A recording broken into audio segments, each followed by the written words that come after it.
तो रास्ते निकल आते हैं। तमन्ना सच्ची हो तो रास्ते निकल आते हैं, और तमन्ना झूठी हो तो हजारों बहाने मिल जाते हैं। साथियों, मामला सफल असफल होने का पहले नहीं है, मामला कि हमने कितना दृढ़ निश्चय किया है, जो हमने निश्चय किया है उसमें हम कितना चल रहे हैं।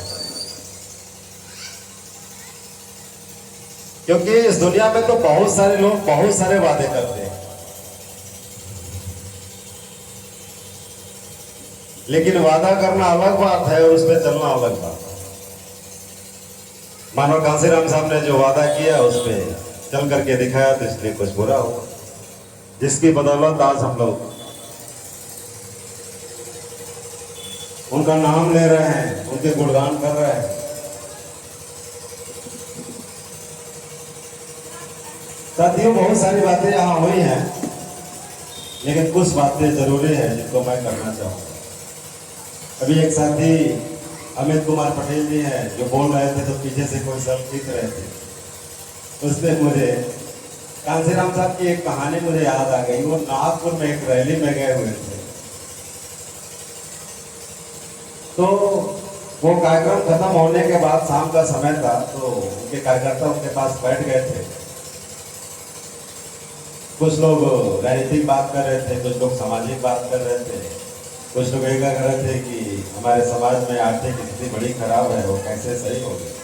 बहुत सारी बातें चल रही थी, और उसमें उस समय जो उनके बहुत सारे नेता थे उनमें उनके ऊपर जानलेवा हमले हुए थे, उसके बारे में भी चर्चा चल रही थी। और किसी एक कार्यकर्ता ने मानो कांसीराम साहब को पूछा, कांसीराम साहब, ये मनवादी बहुत सिरफिरे हैं और आपके साथ कोई घटना घट सकती है, इसलिए आप अपनी सुरक्षा का ख्याल रखें। तो मानो कांसीराम साहब ने कहा कि पंजाब में एक कहावत है कि कच्चे घड़े पे तैरना तो मौत से क्या डरना।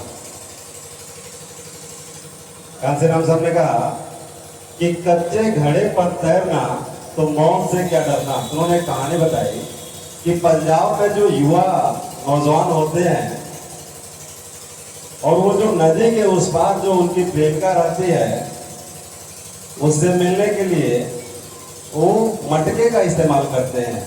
कौन सा मटका? जो मिट्टी का बना जाता है, क्योंकि उस समय में लकड़ी की नाव नहीं हुआ करती थी, बहुत सारी सुविधाएं नहीं थी, तो घड़े का उपयोग करते थे। उसे तैर करके वो अपनी प्रेमिका से मिलने जाते थे। तो कांसीराम साहब ने कहा, तो उसमें कभी कभी वो जो युवा होते थे, वो जब मटका उठाते थे कुम्हार के यहाँ से, तो बिना पका हुआ कच्चा घड़ा उठा लेते थे और उसी पे तैर के जाने लगते थे। तो बीच नदी में जाकर के वो कच्चा घड़ा वो गल जाता था, जिससे वो युवा डूब जाते थे और मर जाते थे। तो कांसीराम साहब ने कहा कि मैं भी ये जो बहुजन समाज का आंदोलन है, उसमें जो हमारे बहुजन समाज के भाई हैं, वो कच्चे घड़े हैं जिन पे मैं तैर रहा हूं, क्योंकि उनको अच्छे बुरे की पहचान नहीं। क्या है? क्योंकि उनको अच्छे बुरे की पहचान नहीं है, इसलिए हम अभी कच्चे घड़े पे तैर रहे हैं।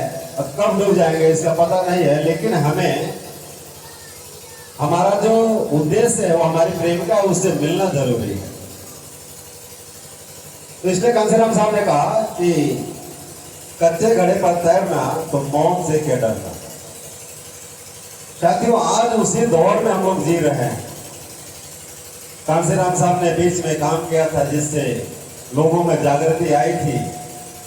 उन लोगों ने अच्छे और बुरे की पहचान की थी, सच्चाई और अच्छाई की पहचान की थी, अपनों की पहचान की थी, दुश्मनों की पहचान की थी, जिसकी वजह से इस उत्तर प्रदेश में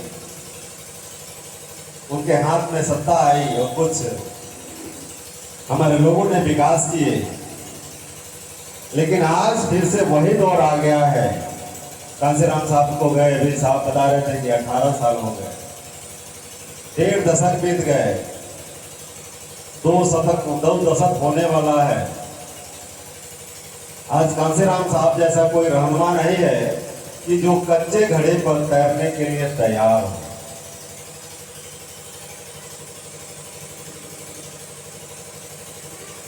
क्योंकि सभी के अंदर कहीं न कहीं डर है या व्यक्तिगत स्वार्थ है, जिसकी वजह से ये आंदोलन सफल नहीं हो पा रहा है। साथियों, ये 10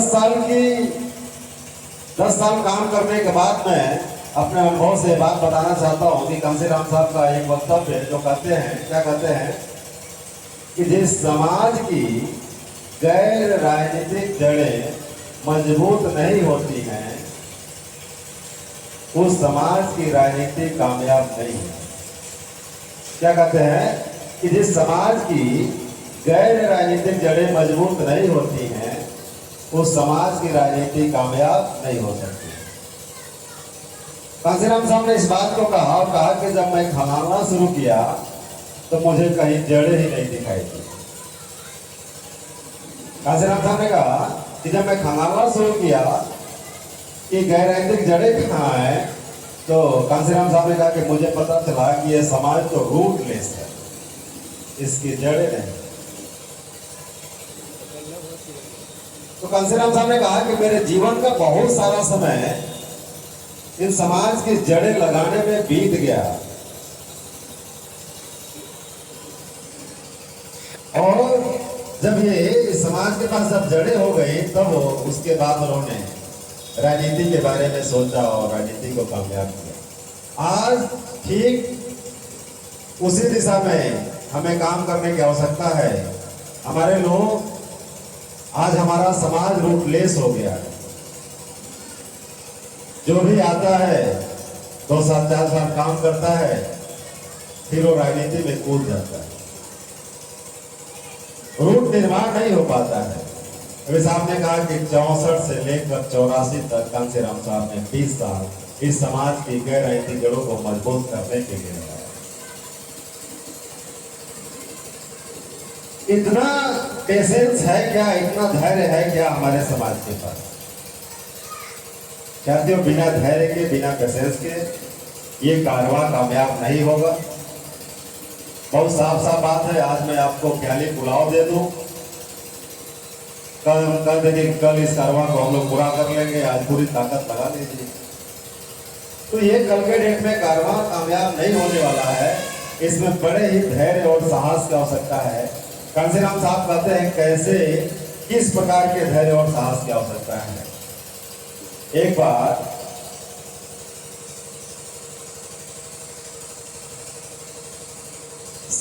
शेरपा तेंजिंग का आप लोगों ने नाम सुना होगा, जो हिमालय पर्वत की चोटी पे चढ़ाई किया था, जो उस पे पहुंच गया।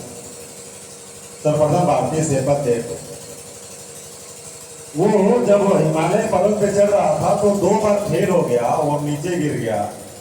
तो उसके बाद पत्रकारों ने मीटिंग रखी और शेरपा तेंजिंग से डिनर रखा, मीटिंग रखी। रात में भोजन करते समय पत्रकारों ने शेरपा तेंजिंग को सवाल किया कि एक बात बताएं, वो कौन सी समस्या है जिसकी वजह से आप बार बार चढ़ते हैं, हिमालय पर्वत की चोटी पे बार बार गिर जाते हैं? वो कौन सी समस्या है जिसकी वजह से आप चढ़ नहीं पाते हैं हिमालय पर्वत की चोटी? तो उसने कहा, देखिए, ये हमारी समस्या नहीं है। उसने कहा कि देखिए, ये हमारी समस्या नहीं है, ये हिमालय पर्वत की समस्या है कि जो उसकी ऊंचाई है वो 8,848 मीटर की ऊंचाई है, उससे वो 2 मीटर ऊपर नहीं बढ़ता है। लेकिन जब मैं चढ़ता हूं तो हर बार 2 मीटर ऊपर चढ़ता हूं। उसने क्या कहा कि ये हिमालय पर्वत की समस्या है कि उसकी ऊंचाई 2 मीटर हर साल ज्यादा नहीं बढ़ती है, हर बार ज्यादा नहीं बढ़ती है, लेकिन जब भी मैं चढ़ता हूं तो 2 मीटर ज्यादा चढ़ता हूं। इसलिए हमारी समस्या नहीं, वो उसकी समस्या है। और उसके बाद अगली बार वह चढ़ने गया, हिमालय पर्वत की चोटी पे चढ़ गया। तो इतना धैर्य और हमारे लोगों के पास साहस होना चाहिए। हमें इस काम में लगातार लगे रहना होगा, पेशेंस के साथ लगे रहना होगा।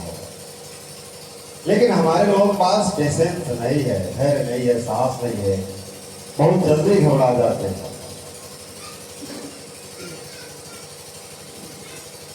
साथियों, बहुत लंबे समय से आप लोग इस कार्यक्रम को कर रहे हैं। मुझे लग रहा है कब से शुरू है कार्यक्रम? 11 बजे। 11 बजे से 11 बजे चल रहा है और समय अभी 4:15 होने को है। एक अंतिम बात का करके मैं अपनी बात को समाप्त कर दूंगा।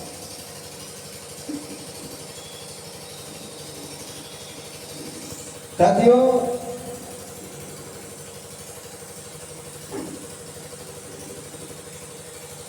ये जो साहब का कारवां है, इसमें मुझे लगता है कि साहब ने कहा था कि मैं अकेला ही चला था 92 मंजिल, लोग जुड़ते गए, कारवां बढ़ता गया। ये जो शब्द है कि आज मानव साहब की जयंती हमें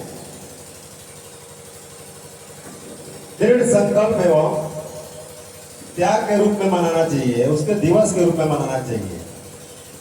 और आज क्षमता एवं स्वाभिमान के लिए संघर्ष के तौर पे हम लोग इस कार्यक्रम को कर रहे हैं। लेकिन जो त्याग और समर्पण है, वो किस प्रकार का त्याग और समर्पण चाहिए? एक तो त्याग समर्पण आपने, धैर्य और साहस आपने शेरपा तेज जी का देखा। ऐसा नहीं है कि समाज में हमारे नौजवानों में एनर्जी नहीं है, ताकत नहीं है, कहीं न कहीं गाइड करने वालों की कमी है। हम कहते हैं कुछ और कर जाते हैं कुछ और। हमें किस बात का संकल्प लेना है, कौन सा काम करना है? हमें मानो कांसीराम साहब के सपने को पूरा करना है, लेकिन क्या करना है? हमें करना क्या है, कौन सा संघर्ष करना है? क्षमता और स्वाभिमान का जो आंदोलन है, जो उसके लिए जो संघर्ष करना है, उसमें संघर्ष कौन सा करना है, क्या करना है? क्योंकि हमारे लोग सोचते हैं कि हमारा जो दुश्मन है उसके साथ आर पार की लड़ाई है, हम लोगों को जागरूक करेंगे, जागृत करेंगे, सड़क पर उतर करके उसके विरोध में आंदोलन करेंगे, हम सफल हो जाएंगे। ऐसा सोचते हैं साथियों, नहीं, ऐसा नहीं है। ये जो बाबा साहब का नारा है, उसको महाराणा कांसीराम साहब कहते हैं कि बाबा साहब कहते हैं कि शिक्षित करो। तो किसको शिक्षित करना है, कैसी शिक्षा देना है? लोग हाई स्कूल करते हैं, इंटर करते हैं, बीए करते हैं, एमए करते हैं, पीएचडी करते हैं। कांसीराम साहब ने कहा कि जीवन में पढ़ते ही रहोगे, आपकी पढ़ाई काम कब आएगी? आपकी पढ़ाई का कोई मकसद भी है क्या? कांसीराम साहब ने कहा कि बाबा साहब सोशल एजुकेशन की बात करते हैं। किस एजुकेशन के?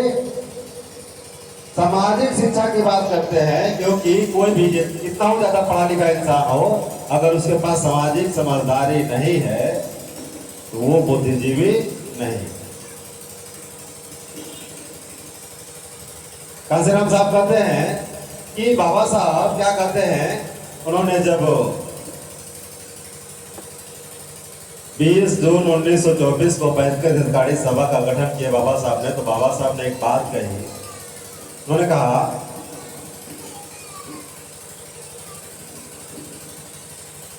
If you tell the slave you are a slave, if you tell the slave you are a slave, then he will reward, otherwise he will not reward. अगर गुलाम को गुलामी का एहसास हो जाए तो गुलामी के खिलाफ बगावत करेगा, अन्यथा वो गुलामी के खिलाफ बगावत करने वाला नहीं है। तो ऐसा एजुकेशन देना है, ऐसी शिक्षा देना है जिससे हमारे लोगों को एहसास हो सके कि हम स्वतंत्र भारत में भी गुलाम हैं। मानो कांसीराम साहब ने एक सब्जेक्ट चलाया था कि स्वतंत्र भारत में बहुजन समाज आश्रित क्यों? क्योंकि जो स्वतंत्र होते हैं वो आश्रित नहीं होते हैं, अगर मनोहर कांसीराम साहब कहते हैं कि स्वतंत्र भारत में बहुजन समाज आज भी आश्रित है, इसका मतलब दैट मीन्स वो गुलाम है। इसका मतलब कि वो आज भी गुलाम है। तो ऐसा एजुकेशन देना है, ऐसी शिक्षा देना है जिससे हमारे लोगों को एहसास हो सके कि हम आज भी गुलाम हैं। जब तक हमें इस बात का एहसास नहीं होगा कि हम गुलाम हैं, तब तक हम गुलामी के खिलाफ बगावत नहीं करते वाले। आज क्या समस्या है? आज हमारे लोग गुलाम हैं मगर संतुष्ट गुलाम। कौन से गुलाम है? संतुष्ट गुलाम है। आपने तोता देखा है? तोता, एक तोता होता है जो जंगलों में होता है, एक तोता दो तरह के होते हैं, एक पालतू तोता होता है और एक फालतू तोता होता है। जो फालतू तोता होता है वो जंगलों में होता है, स्वतंत्र अपनी उड़ान भरता है और कभी अमरूद के डाल पे जाके बैठता है, कभी मिर्चे के डाल पे जाके बैठता है, स्वतंत्र उड़ान भरता है, स्वतंत्र भोजन करता है। और एक पालतू तोता हो, तो क्या जो पालतू तोता होता है उसको, जो बहुत ज्यादा पैसे वाले लोग हैं उसको क्या करते हैं, चांदी का पिंजड़ा बना देते हैं, सोने का पिंजड़ा बना देते हैं। वो उसमें से कई बार जब पिंजड़ा खोला जाता है तो उसमें से निकलता है, थोड़ा सा टालता है, फिर टाइम से उसी पिंजड़े में आ जाता है। जानते क्यों? क्योंकि उसको इसी में मजा है कि मुझे समय से इसमें भोजन मिल जाता है। फालतू को क्या मिलता है?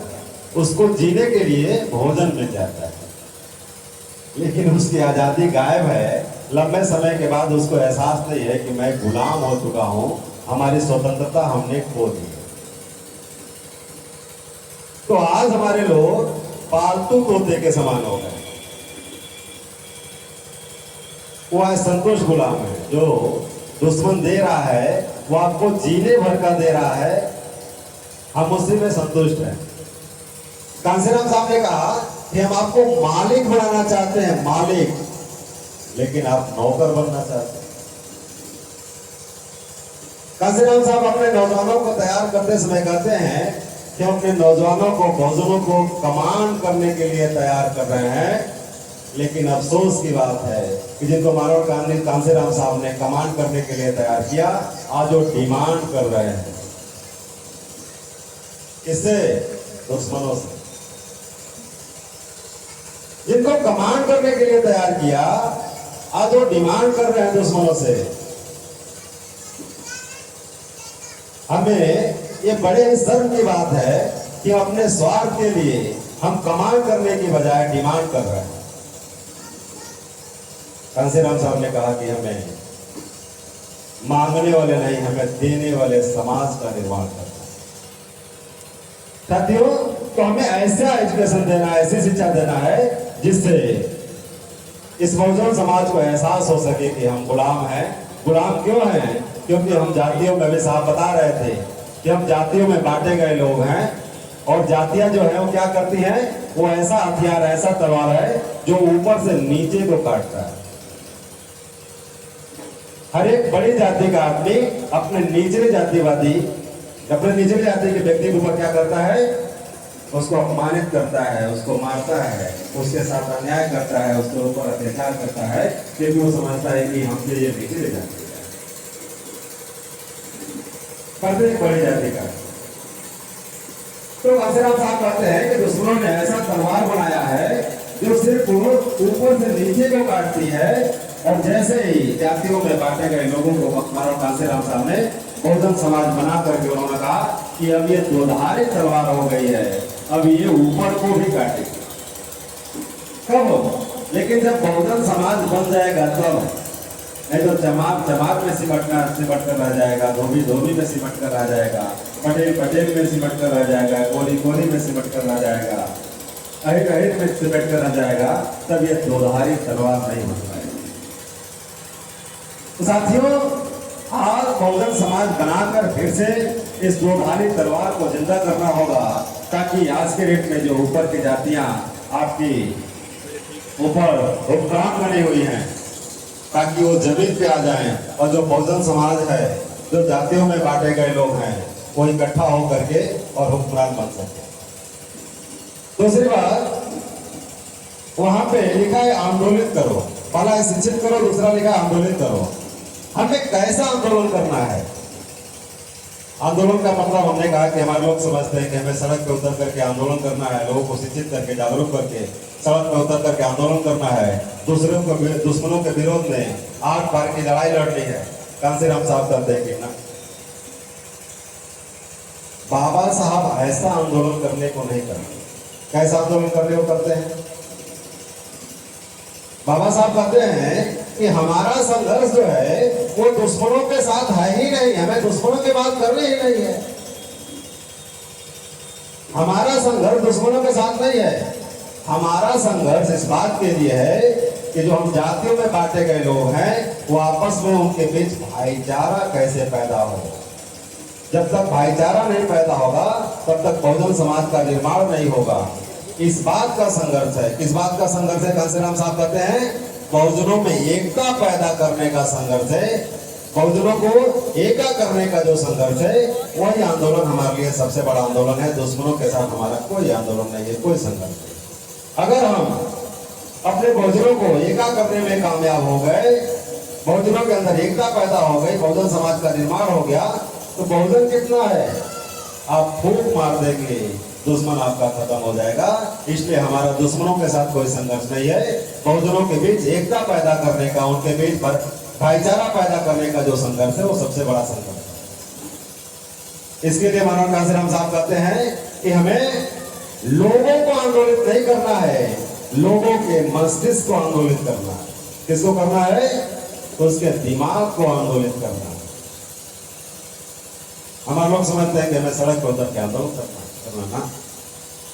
कांसीराम साहब कहते हैं नहीं, हमें लोगों के बीच एकता पैदा करने का सबसे बड़ा संघर्ष है। हमारा दुश्मनों के साथ कोई संघर्ष नहीं है। और इस संघर्ष को किए बगैर संगठित हम नहीं हो पाएंगे, किसी संघ का निर्माण नहीं हो पाएगा, किसी संगठन का निर्माण नहीं हो पाएगा। क्या आपको लगता है क्या कि बहुजनों के बीच भाईचारा बनने के बगैर हम संगठन बना लेंगे क्या? नहीं बना पाए।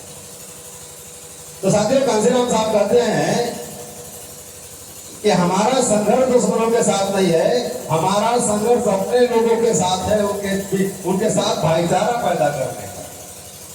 उनके साथ भाईचारा कैसे पैदा हो, इस बात का संघर्ष है। अपने लोगों के साथ संघर्ष है। जो अपने ही लोग जो अपने आप को बड़ी जातियों को का मानते हैं, उनके साथ संघर्ष है कि उनको कैसे समझाया जाए, उनके मस्तिष्क को कैसे समझाया जाए कि ये जो आंदोलन है, ये मानववादी जो आंदोलन है, जो आदमी बनाने का आंदोलन है, वो भी आदमी नहीं, वो भी शैतान बना हुआ है। उसके दिमाग में गलत फितरत है कि हम ऊंचे हैं और कोई दूसरा हो भी मनुष्य वो नीचा है। उसकी भी बड़ाई उसी में है कि वो भी इस बात को स्वीकार कर ले कि सभी मनुष्य बराबर है। तो साथियों, इस बात का आंदोलन है। और सबसे बड़ी इसमें जो प्रॉब्लम आती है, भाईचारा बनाने में जो प्रॉब्लम आती है, वो प्रॉब्लम कौन सी आती है? कांसीराम साहब कहते हैं कि जब लोग गार्डन में बैठते हैं, कार्यक्रम में बैठते हैं, तो एक तो जो बहुजन समाज है लंबे समय से या संसाधनों से दूर रहा है। किन संसाधनों से? आर्थिक संसाधनों के साथ साथ मानसिक संसाधनों से भी दूर रहा है। तो जब इसको शिक्षा से दूर रखा गया, जब इसको किसी बात का पता नहीं है, जब एक कैडर में बैठता है, कार्यक्रम में बैठता है, नई नई बातें इसको जानकारी में आती हैं, तो क्या होता है? जैसे ही नई बात सीखता है तो उसके दिमाग में परिवर्तन आता है, उसकी सोच में बदलाव होता है। जैसे कोई नई बात जानता है तो मनुष्य बहुत ही जिज्ञासु प्राणी है, उसके सोच में परिवर्तन आता है। जैसे उसके सोच में परिवर्तन आता है तो वो जिज्ञासु आदमी है, जिज्ञासु प्राणी है, तो अपने लोगों के बीच जाता है। तो जैसे वो नया बात जानता है तो उसको लगता है कि हमारे दूसरे लोग नई बात नहीं जानते हैं, तो जाता है तो अपने ईगो के साथ घमंड के साथ इस बात को रखता है कि मैं इस बात को जानता हूं, आप लोग इस बात को नहीं जानते। वो बात सही करता है लेकिन घमंड के साथ करता है। जैसे ही अपनी बात को रखता है, घमंड के साथ रखता है अपने लोगों के बीच, तो लोगों को जोड़ने के बजाय वो गया है जोड़ने के लिए, तोड़ के चला आता है। चलाता है कि नहीं? बोले सर, मैं कह रहा हूं कि वो जाता है लोगों के बीच अपने लोगों को जोड़ने के लिए, भाईचारा बनाने के लिए, लेकिन वो जोड़ने के बजाय तोड़ के चला आता है। क्योंकि वो ईगो के साथ रखता है कि मैं जानता हूं, आप नहीं जानते। तो जोड़ने के बजाय तोड़ के चला आता है। दूसरी बात, कांसीराम साहब कहते हैं कि ये प्रोसेस है, उसकी गलती नहीं है। जो ऐसा करता है उसकी गलती भी नहीं है, क्योंकि यह परिवर्तन का प्रोसेस है। परिवर्तन का प्रोसेस क्या है? हम समाज परिवर्तन करना चाहते हैं, तो कांसीराम साहब कहते हैं उसकी प्रक्रिया है। उसकी प्रक्रिया क्या है कि जब लोगों कार्यक्रम में बैठते हैं, नई बात जानते हैं, उसके सोच में परिवर्तन आता है, मगर उसके आचरण में परिवर्तन नहीं आता।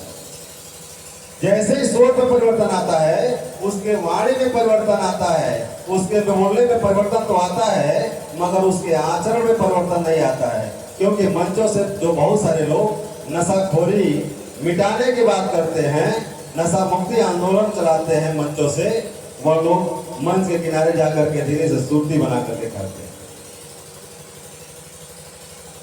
तो कांसीराम साहब का जो प्रोसेस में है, उसकी गलती नहीं है। जो बहुत सारे लोग जब सोच में, जब नई बात जानते हैं, सोच में परिवर्तन आता है और जिज्ञासु हैं, जल्दी बताना चाहते हैं कि तुम नहीं जानते हो, हम जानते हैं, इसलिए अपने आचरण में परिवर्तन नहीं करते हैं, अपने वाणी में परिवर्तन करते हैं, उस बात को बताते हैं। लेकिन सामने बैठा हुआ व्यक्ति, जो सामने बैठा हुआ व्यक्ति है, वो देखता है, उसके आचरण से उसकी तुलना करता है कि वो जो बोल रहा है उसके कथनी और करनी में अंतर है। कि जो कह रहा है वो कहता है, जो कह रहा है उस बात को करता भी है क्या? एक आदमी इस दुनिया में, एक आदमी इस भारत में बहुजन समाज का नेतृत्व करने वाला कथनी और करनी बराबर कर ले।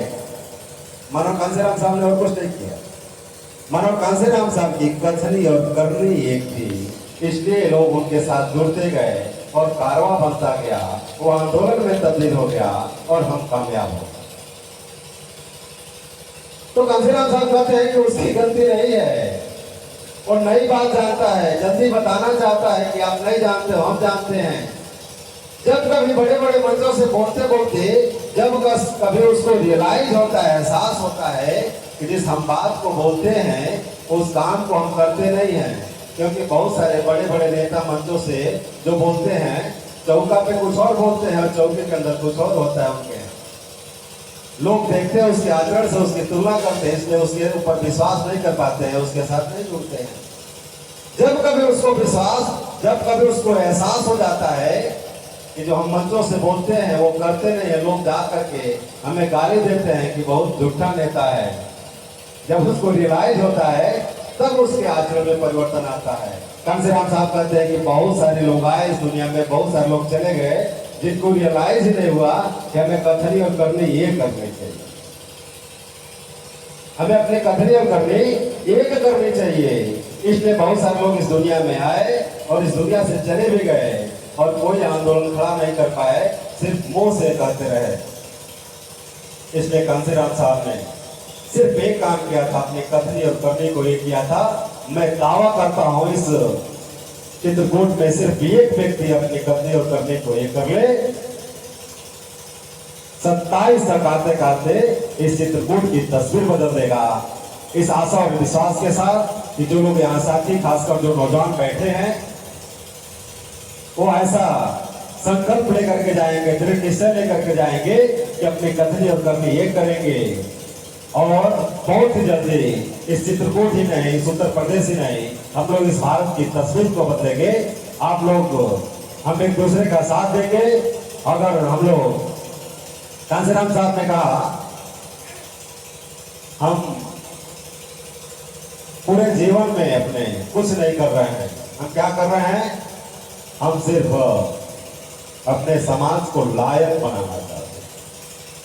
हम लायकी पैदा कर रहे हैं, क्योंकि जिस उद्देश्य को पूरा करना है, जो महापुरुषों का सपना अधूरा है, उस उद्देश्य को पूरा करने के लिए हम लोग लायक लोग नहीं हैं।